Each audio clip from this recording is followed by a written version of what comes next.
Hello, fabulous person. Beate Gillette here, the Growth Architect. Welcome back to the Business Growth Architect Show, where we bring you cutting-edge business strategies from some of the world's most successful entrepreneurs, business transformation experts, and visionaries who want to help you to scale your impact.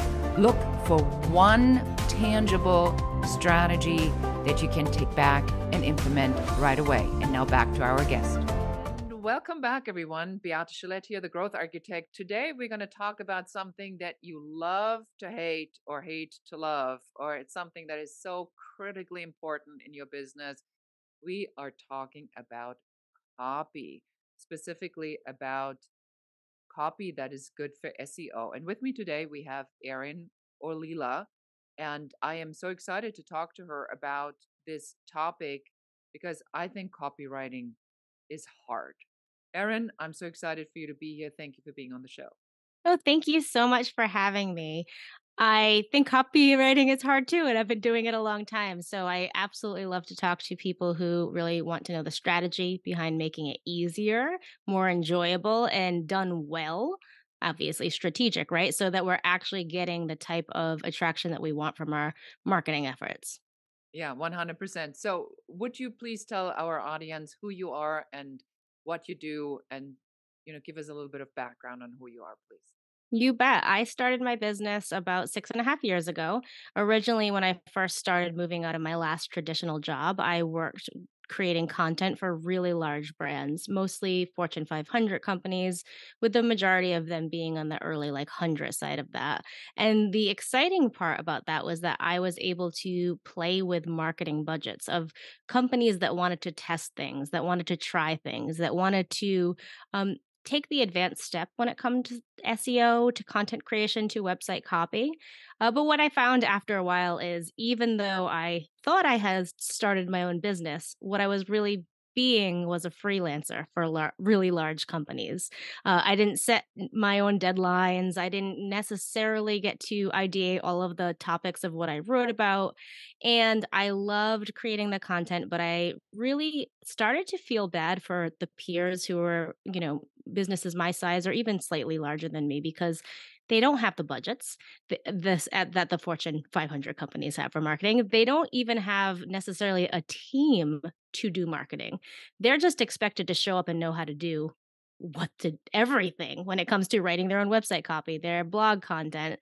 So that's how I niche down into working with small to mid-sized businesses. I think that it was more of a heart-based decision of just wanting to actually make the biggest impact that I could and bring copy coaching and copywriting to the types of organizations that had all of the skills, all of the talents, all of the drive, and they just needed a little extra help to get that part of their business in front of the right people.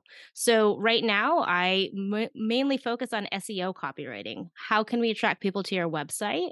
And how can we have a website that has the best user experience as well as the most strategic way to move someone who comes to your website, a lead, let's say, into being a buyer. We don't want just visitors at our website. We want to have a clear plan on how to move them through the pages and the content that we've created. So that way, when they're looking at working with us, they can feel so confident and excited to actually take that leap and be like, sure, the price point here isn't a big deal for me because I trust this person. I know what they're offering, and I feel confident about making this purchasing decision. So, I want to dive in with you on something really sort of fundamental, right? So, the first thing that somebody sees when they find me, aside from a podcast where they can hear me, is my website or something that Mhm. I've wrote or something that is published somewhere. So they go and they're now at my website. A lot of business owners are getting templates and then they're filling in these kinds of templates. What is the difference, Erin, between SEO copy and the copy most business owners have? Because I think it's really important to understand what is. Yeah, no, that's a two-part question. So the first part is, can copy where you're filling in templates work for your business? The answer to that really is a big question mark, but one that's leaning towards no, because copy should be informing design. When consumers, and in this case, B2B consumers, so these businesses that want to purchase like a design template or even hire a designer, what they initially and automatically think of is what a design looks like. And the best way I try to get everyone's mind frame around this idea of copy leading design is to think of a big brand's website. Let's say Target, for example. Now, imagine the website like literally in your mind, and then take all the words, strip the words away from the entire website. All you're going to see is a lot of white background. You're going to see a circle with another circle inside of it, and maybe pictures. But again, the pictures won't even help you because there can't be any words on the brands, like what they're selling, right? So, is it an archery business? Like, what is it? The message, the words drive the design, right? So, I think that's the easiest way to see it in your own head when you're looking at your own website and saying, like, is this working for me? Does the words that I have here really speak to the client that I want to serve? So that's step 1. Step 2, to answer your more direct question, is what does SEO copy necessary? Could regular copywriting work? And the way that I like to have people think about it, especially if you take that suggestion of like looking at Target's website, is how do people get to your website? You're right. If you're on a podcast episode, a lot of the times maybe the link will be in the show notes. Someone might click over to your site. If you go to an in person networking event, maybe you're handing a business card, or maybe they're just remembering your name and actually searching you out. But that is not the majority of your actual customers. I think if business owners were to do a quick dive on where their customers are coming in the funnel, it's not going to be the people that they already have a one-on-one relationship with. It's going to be people who have searched for a problem. This is organic search as an example. So, how do I hire a wedding photographer? Or, what does a coach do? All these type of things. That's how they're finding people's websites. Even the podcast example, they have to actually make the decision to click over. A lot of people listen to podcasts on the go. They're in their car, they're on a run. They're not clicking a link on their phone while you're talking. They're just remembering to themselves, oh my gosh, I really loved what she had to say. I want to go back and find her. So that's all based on SEO. People find you if you're looking at the copy that you're creating and you're creating it with certain strategic choices, such as using keywords and keyword phrases that the ideal clients are going to be searching to find you. And I know I'm kind of on a rant at this point, but the best way to think about why this helps is because there are many different types of buyers, right? We have our buyers who are ready to buy, they're ready to purchase. We have our buyers who are aware of what we're offering.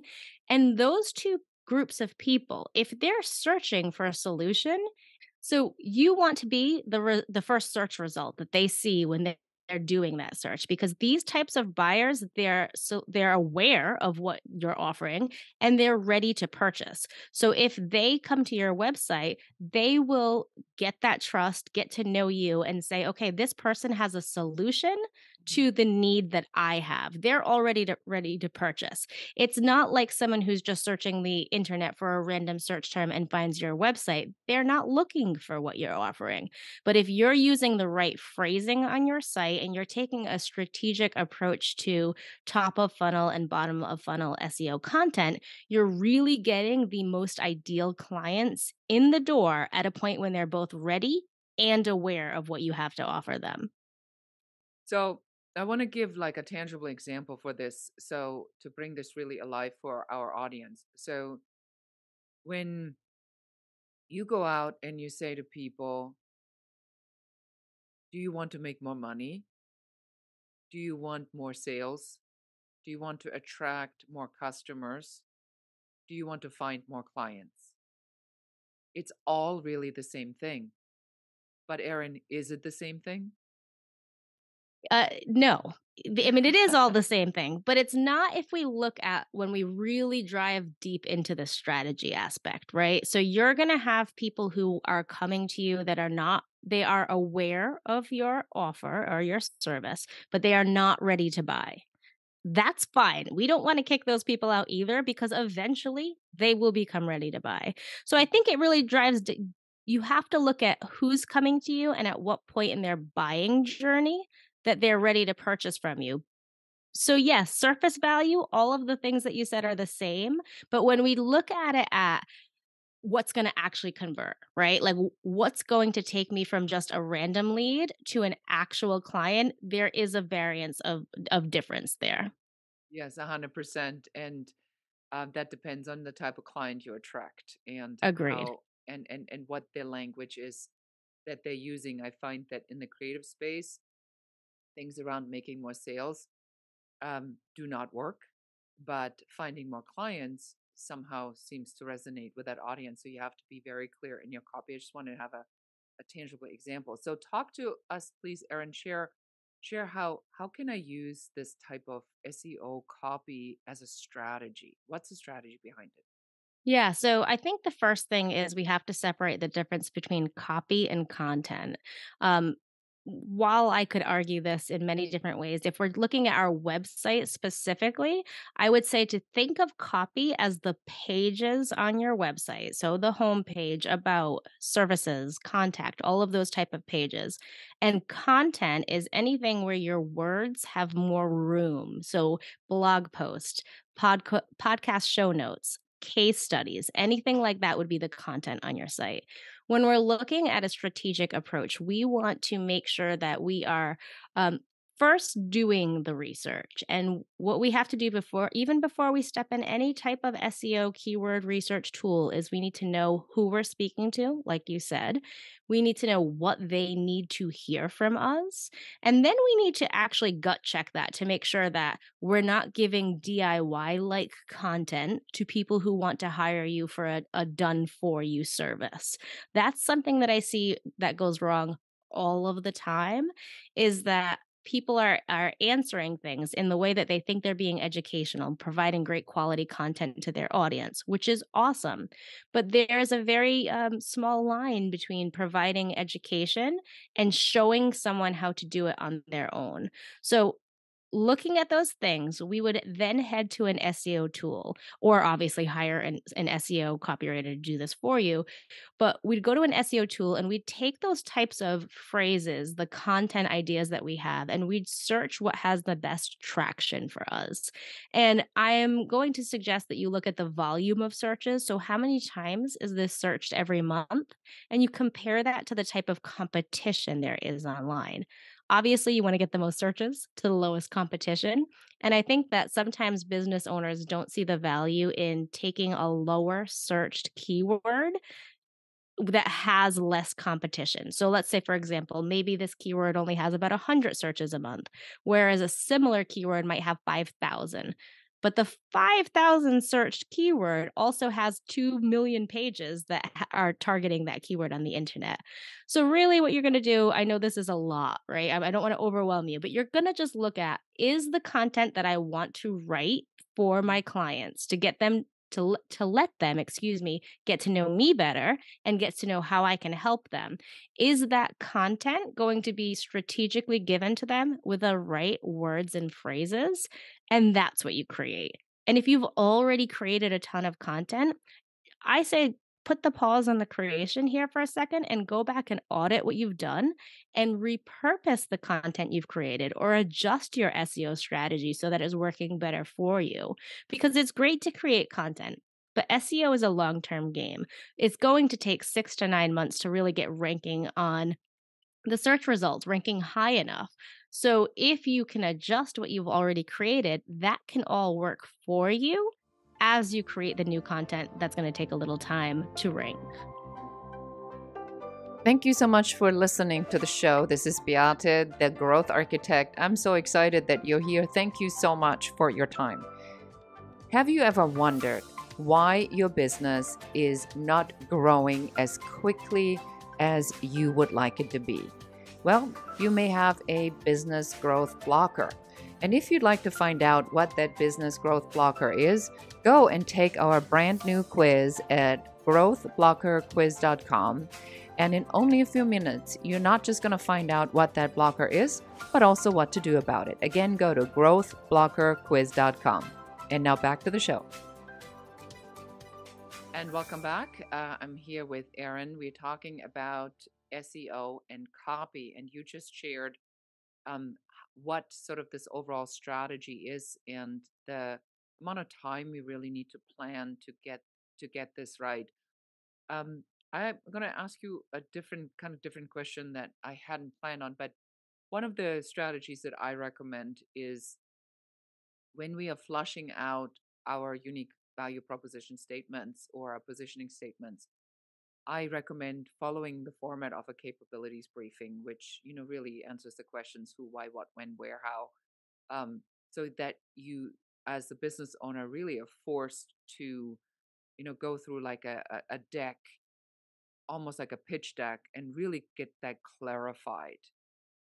And then once you have that copy, then you can take that copy and put it on your website. Because if you're forcing yourself to do it in a short amount of time, then in a short amount of space, you can eliminate all the unnecessary words.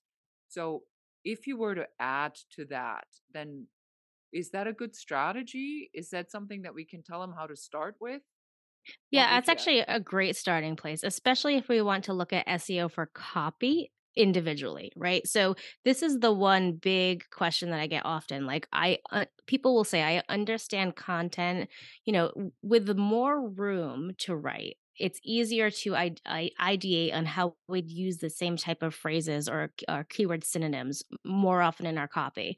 But then when we get to our website pages, we should all be keeping them concise and clear. So we know we can't keep saying SEO website copywriter 400 times throughout the page because it's going to sound like I'm a robot, right? Like we want to actually make that connection with the person reading and be as unrobotic as possible. Hmm. Now, in the example that you just shared, where you're doing a time constraint or even a space constraint for pulling out your USP, what we can do is look at the places where that content can go on the site and use that as the ideator for the keywords that we do our research for. As an example, the who, what, why, when, and where, when we do the why, maybe that would be an about page like statement. So like, why are you doing what you're doing? What's the driving force behind your business? If in that you're finding that you're using like a phrase that really works well for your ideal client, or what I like to call like a job description like phrase, maybe that's what you're going to use for your SEO um, on that page, and then you go into a keyword tool and that's where you do your research specifically for, like, again, a job description like keyword. And in case I'm confusing anyone, what I would mean in my example is a website copywriter. For my website on my about page, maybe that is what I want to use. Whereas on my done for you website copy page, maybe I'd want to differentiate it by saying like website copy or SEO website, right? So we want to know, based on where we place all of that information that you just mentioned on the page, that could be a driving force to actually do the research to figure out the most quality keywords to use. Yeah, I love that, and that's why I wanted to bring it up because as I was talking to you and as we're leading into this conversation, you had said to me that you were impressed with how clear we were about some of the workflows that we do. And the reason we are clear about the workflows is because we follow a format, we follow a process, surprisingly, not Mhm. surprisingly. And so if I were now to go back after this interview and say, okay, where can we be better?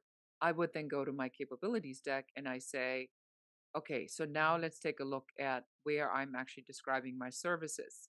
And then we would have to look at the keywords and say, uh, coaching. I'm, you know, a coach, but I'm really more of a consultant and more as a strategist. But will somebody look for a strategist, a business strategist? Probably not. They probably look more for a business coach because that's the term that they use. I don't like that term, but they use that term. So, so that's, I think, where this copy piece that you're talking about becomes really intricate because you have to detach yourself from with your unique value proposition and your differentiation factor. but you still have to be searchable under the terms that other people are actually looking for with the limited knowledge that they have. How do I Yeah, solve this? I'm so glad you brought that up. And honestly, this is where data and research is so important. I think when people hear copywriter, they imagine that I sit at my desk and, write in a notepad and type away at my keys With all a glass day. of wine, thank With you. a Oh, that would be great. But that is not actually what I do at all. I will say the actual writing portion is done quickly. And the only reason it's done quickly though is because there is a strategy and a serious amount of research that goes into writing the copy. So, taking it from what you just said, I think that I have a great example. I worked with someone who was coaching young adults. She was in corporate coaching, so she had a long experience of it, was really dipping her toe into the coaching world to see if she wanted to take it full time. So her sweet spot where she really wanted to work was with teenagers going into college and students coming out of college. She wanted to kind of coach that age group. So we talked, how do you want to be known? Like all of these questions a copywriter will ask you about your USP. And she was very clear. She's like, "Oh yeah, I am a coach, like maybe call it like mentor. I'm not really sure of these words I should use." Well, when we did the research, we found that there was a immensely significant difference between like teenage coach or teenage mentor because there was such high volume of football coaches, of mentors that help you with like studying compared to teenage life coach, which was super highly searched every month and the tiniest competition ever. So I brought this to her. We had this conversation. And at first, she was really anxious because, she comes from the corporate coaching world and she didn't like the idea of identifying herself as a life coach. So we talked through it, and honestly, sometimes these decisions need to get slept on, and sometimes they also need to get tested. And I will say I won't jump that far, but I'll come right back there. So anyway, she decided that she wanted to go with life coach.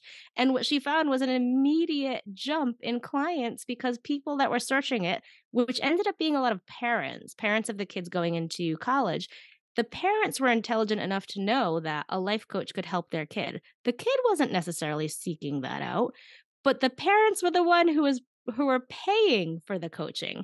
So we have to then look at all of this data and realize that's who's the client here? Is the client the parent or is the client the student? So it really takes some time to sit with things. But jumping to the side again for a second, we also want to then look at this information that we have and go for the test. So if you do not test SEO, you will not know what results actually work. And I know people hate this because there is an urgency in marketing that they want to see results and see them right away to know if it's going to work or not.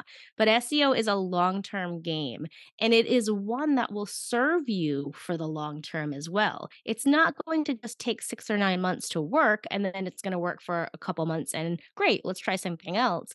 It could be bringing you clients years and years down the road.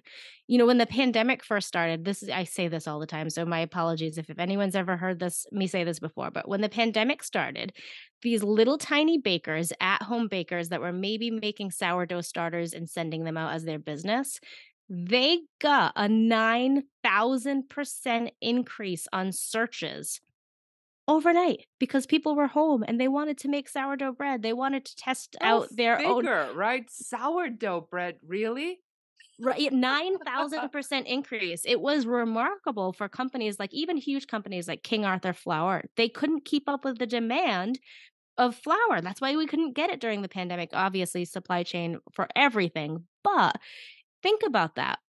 A pandemic started that. That wasn't like, a TV show about bread making that made people curious.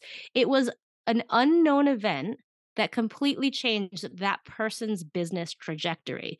And SEO did that for them, right? So these people are like selling their businesses now because they've done so well of something that was completely out of their control, something that they might have written a blog post about 2 years before, but overnight the switch flipped and the clients came to them. So really just remember, test and be patient. It's kind of like we talk about investing, right? Right? Put your money in, But you can't just take it out of the stock market the next day because you decide you didn't like that it moved this needle a tiny. You have to let it sit and see what happens to make smart investments. You're doing the same for SEO.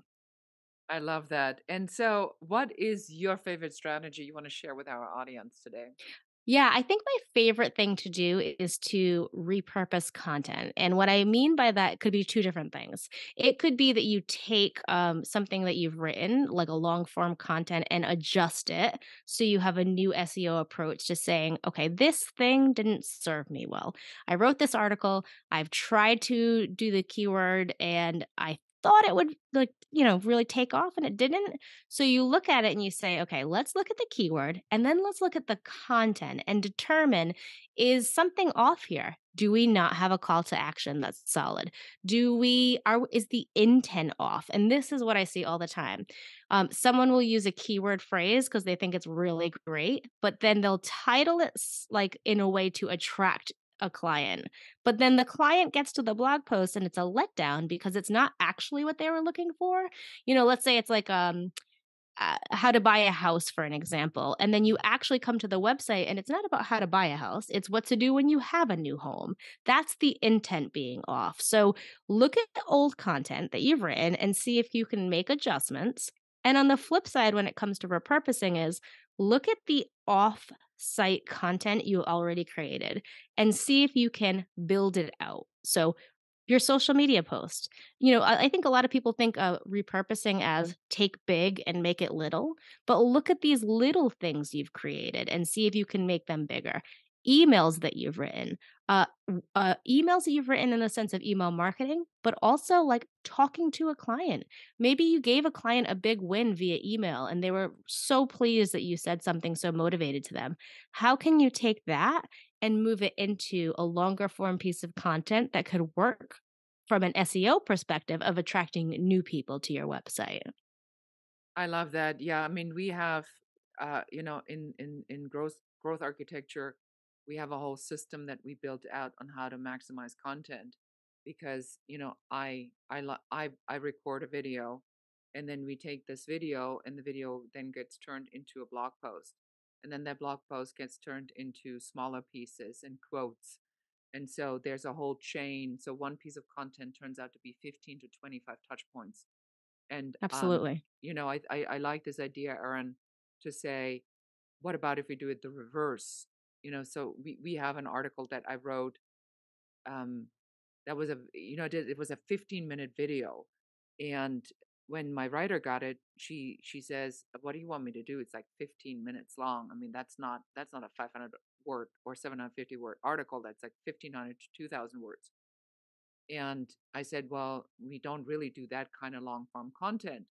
But then when we did the research, we found that actually SEO is very favorable to very Mhm. long content with the appropriate, sub headlines in the middle of it. And so we put it out, and long behold, it's one of our best performing articles on LinkedIn, Yeah. and one of the most widely shared ones, because it adds, instead of the clickbait, here's a flashy headline, but it's a very thoughtful piece that has now been shared. We just published it. It has been shared like 10 times, which on LinkedIn is good, It is, especially yeah. especially with what's going on. So I like your idea of encouraging our audience to really look into this and say, what do I have?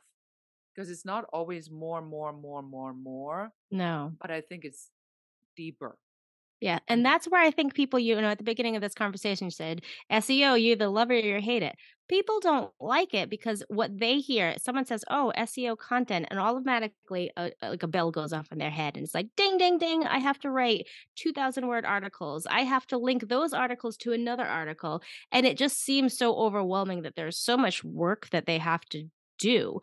But for businesses that are already in the marketing world, they've created a lot. And again, what I see time and time again is you have a business that is excellent at email marketing and it's never taken out of that. You have a podcaster who creates incredible podcast, interviews incredible experts, but they don't actually use the content that they're creating in different forms, such as video, offsite SEO or on-site SEO, doing great show notes, and then even follow up blog to the topic. That's something that I think is like an easy step forward. And I don't love to use the word easy because I'm talking about overwhelm here. But if you just look at what you have and you give yourself the grace to say, can I make something out of this without starting from scratch? You lose the overwhelm. People do not like a blank page. I have been a copywriter. I've been publishing since right around like the millennial change, so over 20 years at this point. I hate a blank page. I hate opening my like Google Doc and there's nothing on there because there's so much pressure to have to write the perfect thing, right? And I'm a copywriter, guys. Like I have my own literary journal. I've been published and I've written books and I hate it. So what about you if you're not a writer? I can't imagine the amount of stress that must go into the pressure that people put on themselves to just look at a blinking cursor and not have any clue what to say. The blinking cursor. I mean, Yeah. double pun, right? It is a curse by the cursor. Yeah. That's just blinking and not doing anything. Love this. So, Erin, tell us, Erin, how can we find out more about you and where to find you and how can we work with you? Absolutely. So if you're listening to this podcast, when you're done with the episode, just hop on over to my podcast, which is Talk Copy to Me. And this podcast is really geared for the right type of people listening to your show. They're people who care about marketing, whether they're going to do it themselves or hire someone. They really just want to understand why we do the things we do in the marketing world. So my show's Talk Copy to Me. Come on over, find me there. But you can also just come to my website. Here's the great thing about SEO, guys. My last name is spelled really funny. It's Ollila. Nobody can get it right. My children growing up would have baseball uniforms with their last names completely spelled wrong, even though the coaches have them written down.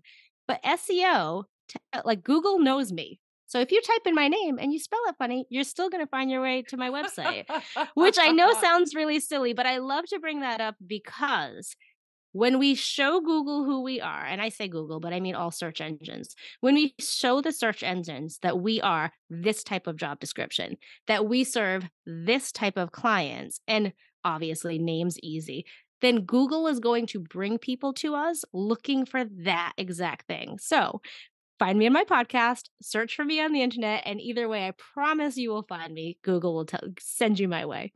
I love that. Just toss in 3 L's randomly and you'll find her. That's what I'm hearing. You got it right. Much. Yeah, Erin, thank you so much for being on the show. It's been a real pleasure having you. Thank you so much for having me. And that's it for today. Thank you so much for listening, and I'll see you next time. This is Beate, the Growth Architect. And that's it for us today. Thank you for listening and watching the Business Growth Architect Show. I enjoyed having you here. And for accountability, just take one of the strategies that you have heard, one thing that you can implement in your business immediately. Please leave comments. Don't forget to like and share this show. And if you have any questions about business, please put them in the comments. We are here for you. We're here to support you and help you to grow, build, and scale your own business. For more advice, please check out our website in the show notes below. Thank you again. This is Beate Gillette, the Growth Architect, and goodbye.